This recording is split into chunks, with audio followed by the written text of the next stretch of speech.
বাঙালিরা অনেক লোভী। ওদের লোভের কারণে অনেক বিপদে পড়ে। আর বেশিরভাগ বাঙালিরা আমরা অনেক ভুল করে থাকি। যে ভুলগুলি করি এই ভুলের জন্য অনেক মাসুল দিতে হয়। মানে পিছেরটা চিন্তা করি না, আগেরটা চিন্তা করি না। তো এইগুলা যারা চিন্তা করে না ওরা মনে করেন যে কষ্ট কপাল থেকে সরে না। আর এই যে কথাটা কইতেছি, কারণ মানুষগুলোর জন্ম লিছো ভাই, মরণ তোমার একদিন লাগবো। এইগুলো আমাদের বাঙালির মাঝে বেশিরভাগ অনেক মানুষের ভাবে যে ও সারা জীবন বাইসা থাকবো, মরতো না। মরতো তোমার হইব।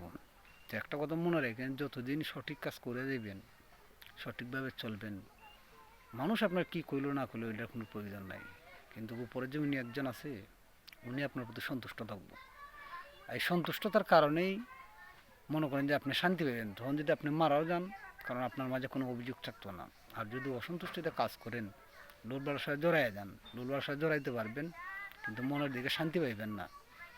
অত বাচ্চা কাচ্চার অসুখ হইবে, নাহলে ঘরে ধরে অসুখ হইবে, নাহলে মা বাপের অসুখ হইবে, নাহলে ভাই বোনের অসুখ হইবে, একটা না একটা সমস্যা দাঁড়াইবে। বা জীবনে অনেক পয়সা করে কামাইবেন, এমনিতে এমনি যাইবেন। তো সবচেয়ে বড় উদ্দেশ্যের যে কথাগুলি গিয়ে সঠিকভাবে সঠিক সময় সঠিক জিনিস সঠিকভাবে প্রয়োগ করবেন। জানতে যে আপনার উপর কেউ কোনো কিছুতে আঙুল তুললে কোনো কিছু করতে পারে না, কেউ কিছু কইতে পারে না, কেউ কিছু দেখাইতে পারে না। আশা করি কথাটি বুঝছেন। ভালো লাগলে ভিডিওটা শেয়ার লাইক করে দিন। ধন্যবাদ।